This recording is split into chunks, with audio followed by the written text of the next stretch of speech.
¿Puedes poner la primera diapo? Ahí está. Bueno, nosotros somos el grupo número 1 y la primera pregunta era, ¿qué es la minería de datos?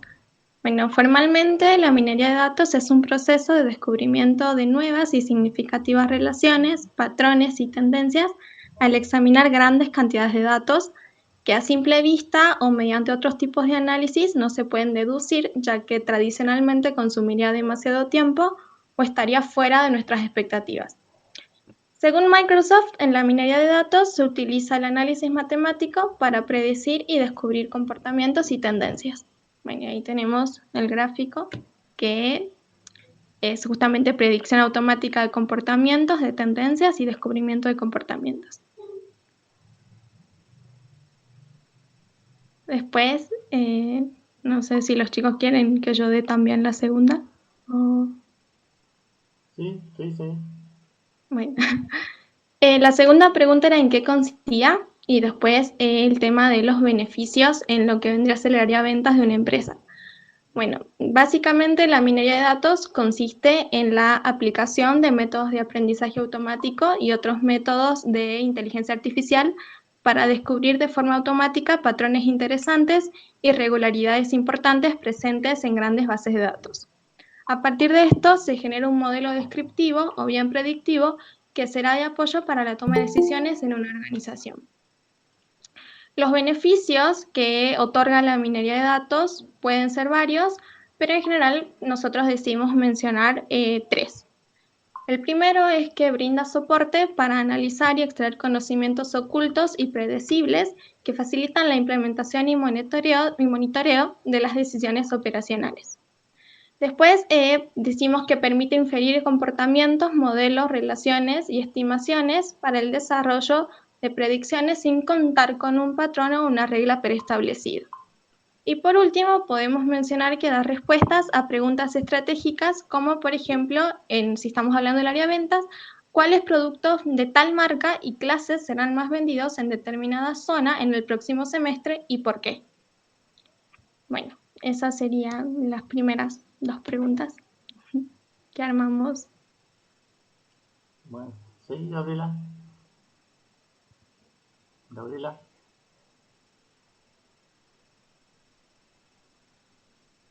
Está muteada, Gabriela, me parece. Sí, profe. ¿Qué pregunta sigue? Creo que Damar hizo la 1 y la 2. ¿O seguirías con la 3? Sí, la Ok. 3. Ok. Eh, bueno, la 3 decía, describa las diferentes fases en el proceso de extracción del conocimiento.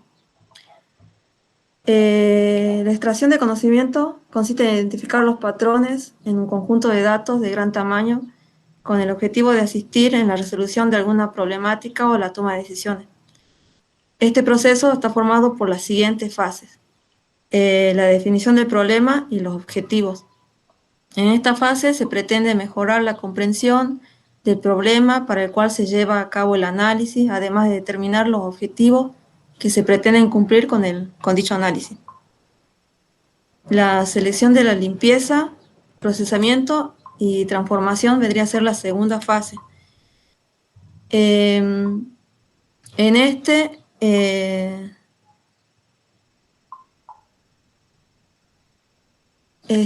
habiendo definido las metas del proceso, la siguiente fase consiste en una serie de pasos con el objetivo de preparar los datos para el proceso de la minería.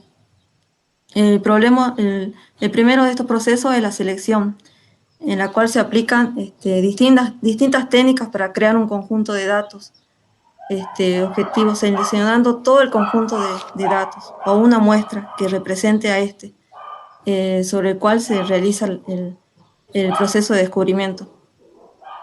La selección de datos varía de acuerdo con los objetivos que se plantee la organización. En la limpieza se analiza la calidad de los mismos, se aplican operaciones básicas como remoción de datos, se seleccionan estrategias para el manejo de los datos desconocidos, datos nulos, los duplicados, las técnicas estadísticas para su reemplazo. En esta etapa es de suma importancia. Después,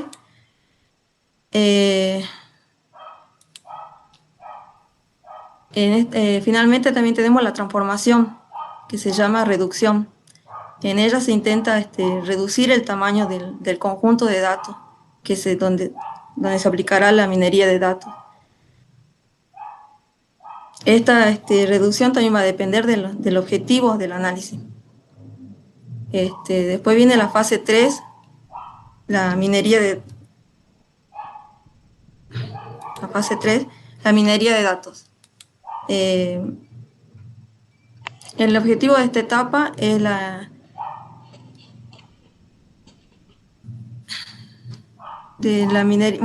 el objetivo de la etapa de la minería de datos es la búsqueda y descubrimiento de patrones insospechados y de interés, los patrones ocultos, aplicando tareas de descubrimiento como clasificación, clustering, patrones secuenciales, asociaciones, entre otras cosas.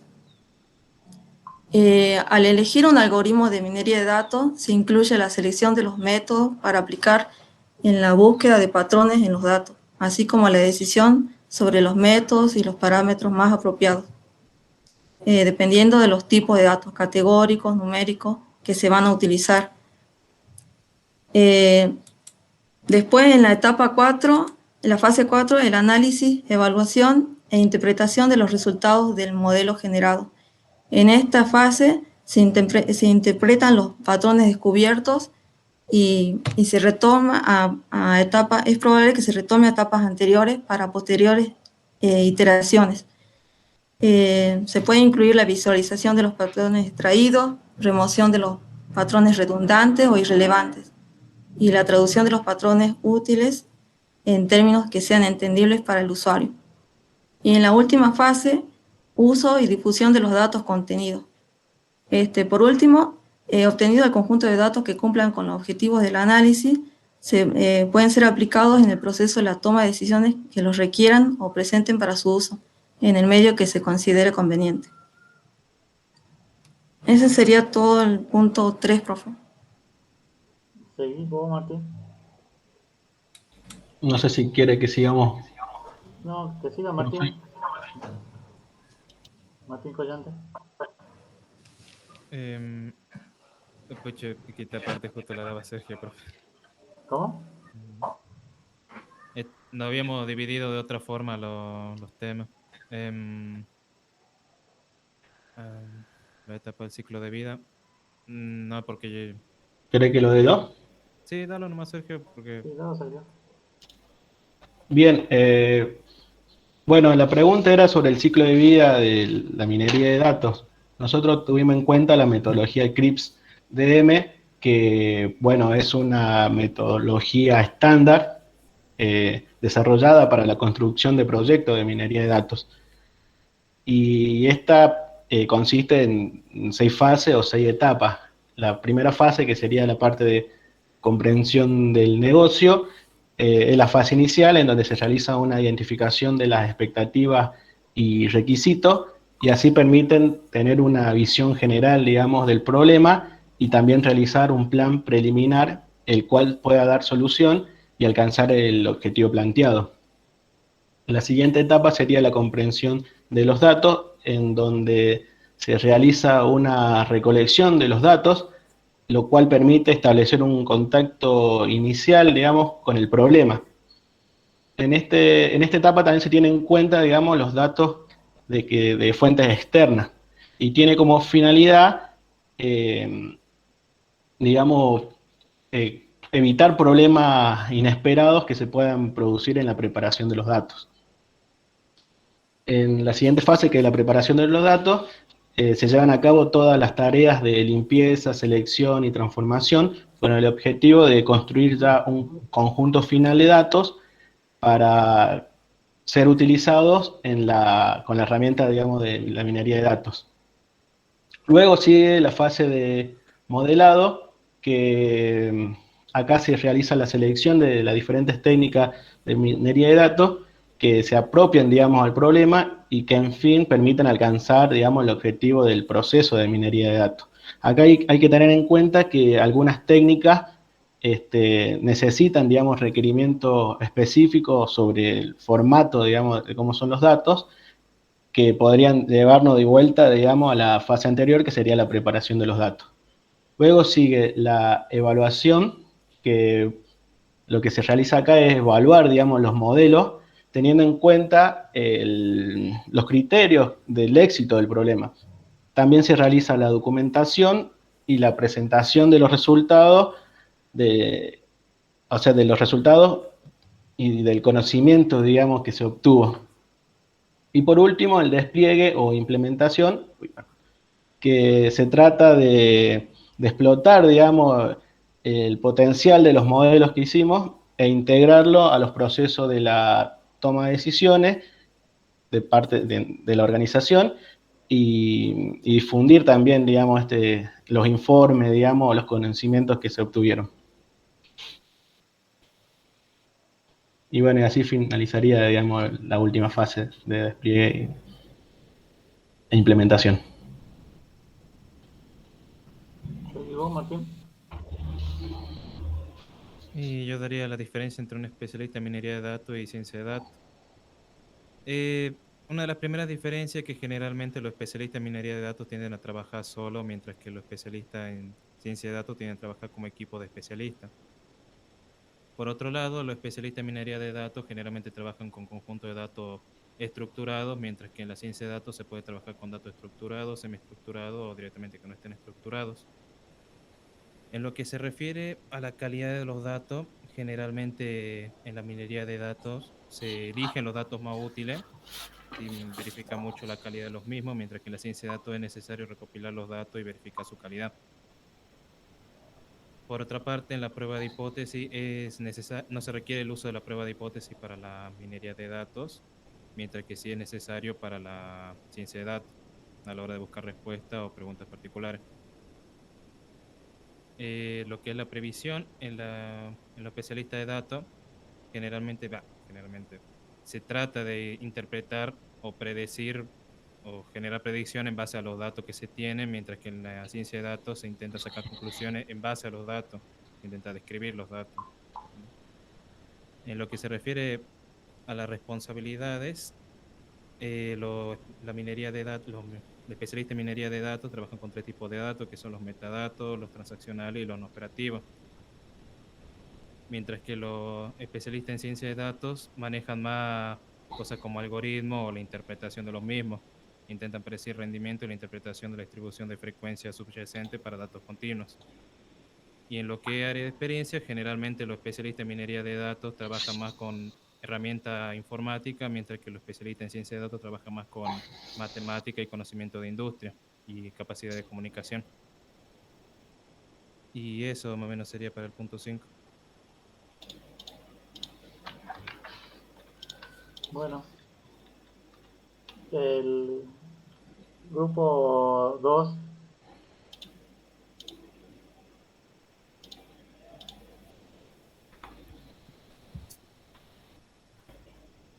Está bien, chicos. El grupo 2, ¿quién sigue?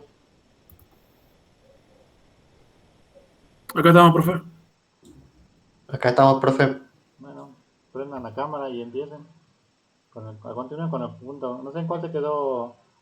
eh, Quedamos en el punto 6, donde era investigar sobre las herramientas asignadas cada una. bueno,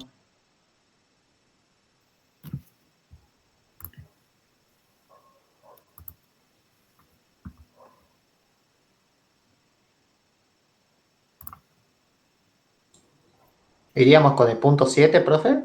sí, ¿O el punto? sí. Continúen donde dejaron sus compañeros.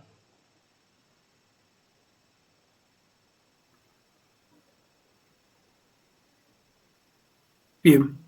A ver, no sé si ya está Joaquín. Sí, todavía está Joaquín.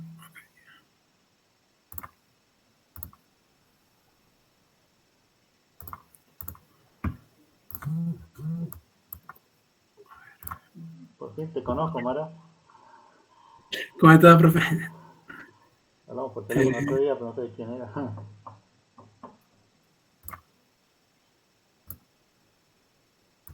Bueno, comparto la pantalla yo. Ahí lo veo Joaquín. Creo que estamos. Bien. Bueno, avanzaríamos hasta el software que elegimos, que en este caso era R. No sé cuál, si los chicos alguno quiere comenzar con R. Yo empiezo desde ahí entonces. Dale, dale.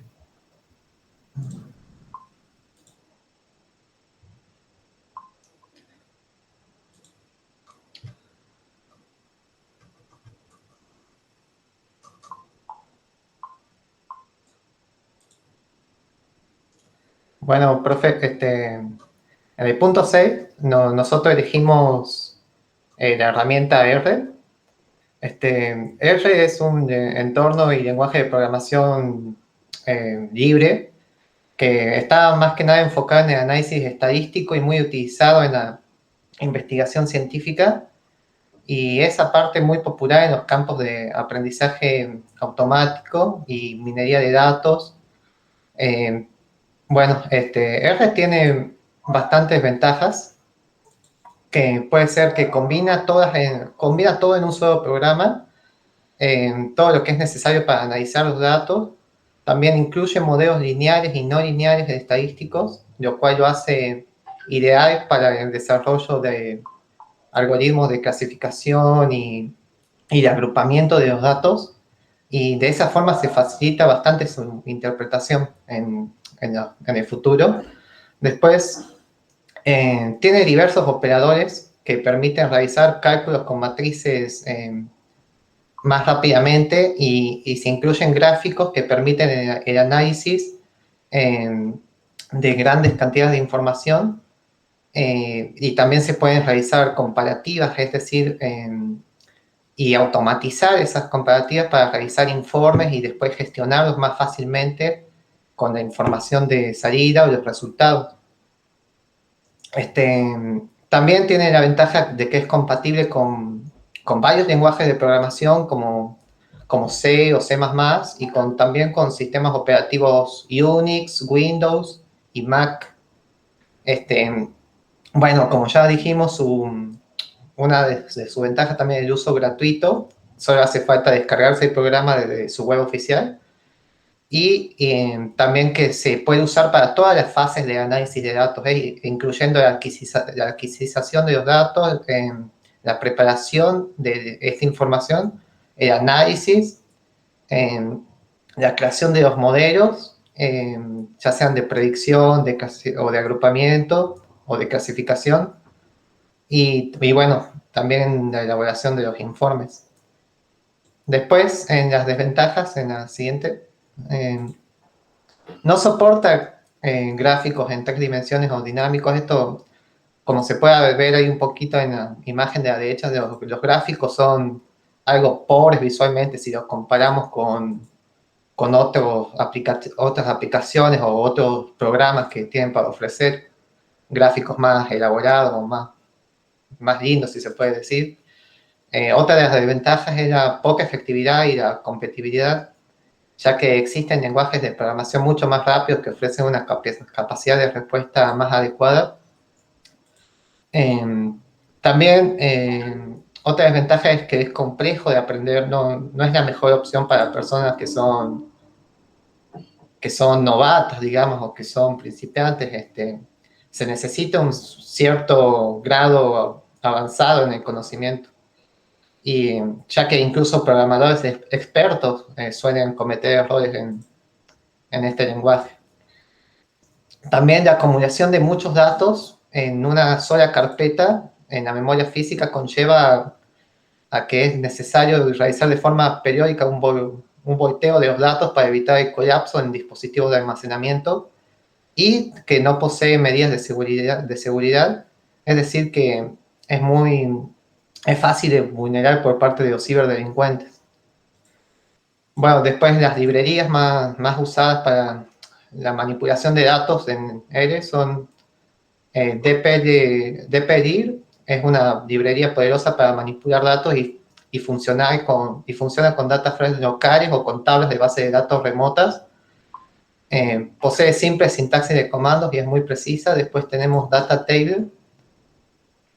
Permite la agregación de grandes datos con un ancho y un gran abanico de funciones. También es amigable para leer y escribir sobre archivos.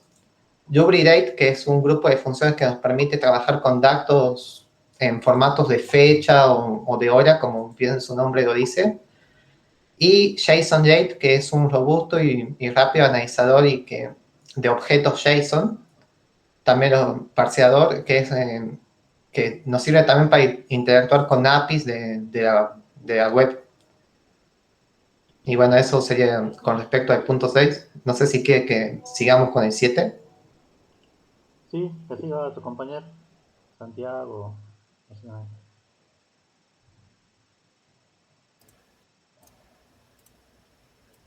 Bueno, respecto al punto 7, este nos pedía desarrollar un enunciado de una empresa o institución donde se pueda utilizar minería de datos. En este caso, nosotros decidimos elegir a la compañía de Pedido Ya, la cual es una compañía que se dedica al delivery de comida en toda Latinoamérica. Y esta compañía tiene un método de incentivo para que los usuarios hagan compras a través de la aplicación. Este método de incentivo son una especie de cupones o como le llaman ellos, vouchers, que te dan descuentos en las compras y a veces también te dan, como aparece en pantalla, cupones de 180, 150 o 250. Y entonces lo que sucede es que hay algunos usuarios malintencionados que se crean muchas cuentas y a partir de eso se aprovechan de todos los cupones que pueden llegar a salir. En este caso, nosotros planteamos aplicar minería de datos a esto.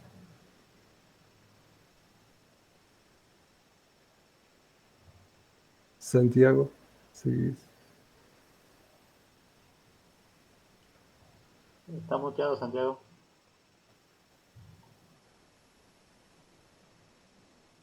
Ahí estamos. Sí, continuando, digamos, con este punto, que bueno, ya es el último de práctico, continuando con la consigna del punto 7, la segunda pregunta era ¿qué impacto tendría la minería de datos, ¿sí?, en esta organización? Y nosotros, por ejemplo, identificamos que lo que se podría hacer es aplicar minería de datos para poder obtener un perfil del comportamiento de esos clientes que hacen fraude, digamos. Poder detectar cómo es el comportamiento cuando hacen ese fraude. Esto es algo que utilizan no solo Pedidos Ya, o sea, muchas empresas tratan de aplicar algunas de esas herramientas para que sus clientes no utilicen de mala manera las promociones. Por ejemplo, y un ejemplo así tirado muy al pasar, Spotify, cuando ofrece su paquete familiar, que hacen un descuento para, no sé, si en la casa son 5 personas, hacen un descuento, pero sí o sí tienen que ser personas que estén en el mismo domicilio. Y bueno, Spotify pide los permisos, por ejemplo, de las ubicaciones, qué sé yo, para saber de esa manera si esas personas viven o no en ese domicilio. Sería una manera de poder detectar el fraude, digamos, o las acciones malintencionadas de los clientes. Sí, para poder identificar estos patrones de comportamiento fraudulento que realizan estos usuarios, se pueden utilizar los datos que provee la aplicación móvil. En este caso podrían ser el horario, la fecha y horario en que fueron creadas las cuentas, la dirección de IP del usuario, también podría ser cuántos cupones ya ha utilizado o también la frecuencia de pedidos que ha realizado a través de la aplicación. Y así también como la localización de estos pedidos, ya que si todos los pedidos van hacia una misma localización, desde diferentes cuentas podría tratarse de un comportamiento fraudulento.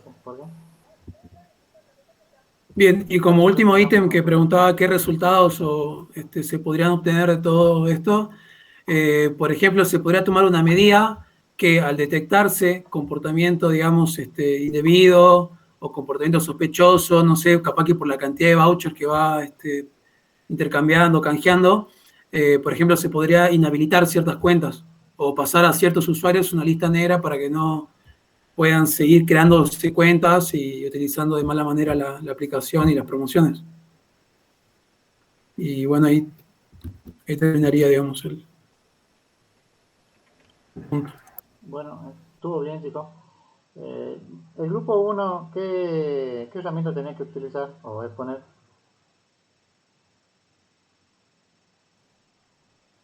Python era, profe. Python. Y bueno, alguno que lo desarrolle para que no nos quedemos con la duda.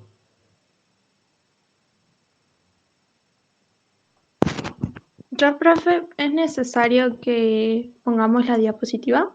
Si podés, sí. ¿Cómo? Sergio, ¿puedes ponerla? Sí, sí, acá estoy. A ver.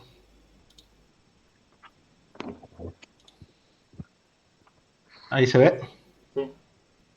Sí, ahí me estoy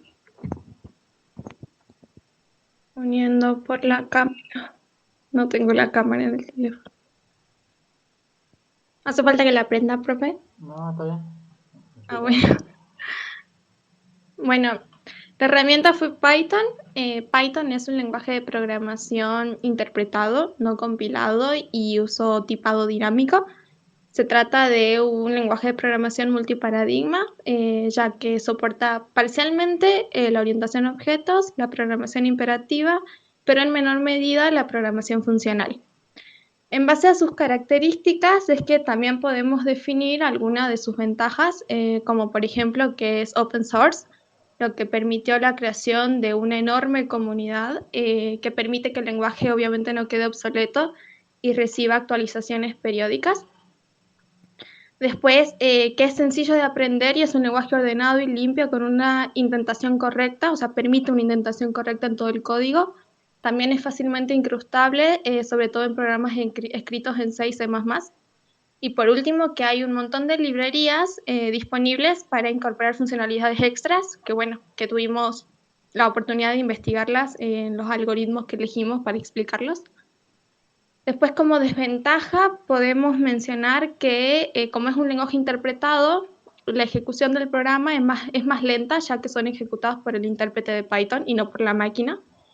Otra es que el desarrollo web se complica si queremos construir páginas web con funcionalidades muy específicas, pero sé que bueno, está Django, que es un framework que justamente facilita estas cuestiones.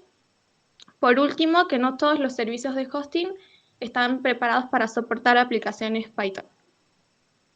Después, para la elección de algoritmos, nos basamos en una selección de 10 que lo hizo en una conferencia internacional del Instituto de Ingeniería Eléctrica y Electrónica, que, bueno, nosotros investigamos 5, pero para la presentación elegimos 3. Bueno, si nos excedemos un poco el tiempo, usted nos para, profe. El primero que elegimos para investigar fue el algoritmo K-means, que bueno, se basa en el análisis de grupos, divide los datos recogidos en clústeres separados y agrupados por características comunes. Primero se va a definir un número de K-centroides y cada centroide marca el centro de cada agrupación. Luego se asigna cada punto de los datos al grupo más cercano. Cuando todos los puntos están asociados a un clúster, se etiquetan para asociarlo a dicho grupo y de esta manera nosotros podemos empezar a catalogar todos los datos de nuestro dataset. Para implementarlo en Python vamos a necesitar básicamente 4 librerías. A veces se utilizan más, se utilizan menos, eso queda como a criterio del programador. Pero la primera es Pandas, que es para almacenar y manipular el dataset. Después tenemos sklearn, algunos le dicen scikit, pero es lo mismo, solo que son las siglas, y de ese vamos a utilizar el paquete de preprocessing, que es para normalizar los datos antes de aplicar el algoritmo. Después utilizamos también DSK-Learn K-means, que bueno, es específico para este algoritmo, que es el que nos va a permitir hacer el clustering. Después, bueno, PyPlot, perdón, que es para el tema de las gráficas, que bueno, que eso es parecido a MATLAB. Después elegimos el algoritmo a priori, que normalmente es el que controla los datos de transacciones.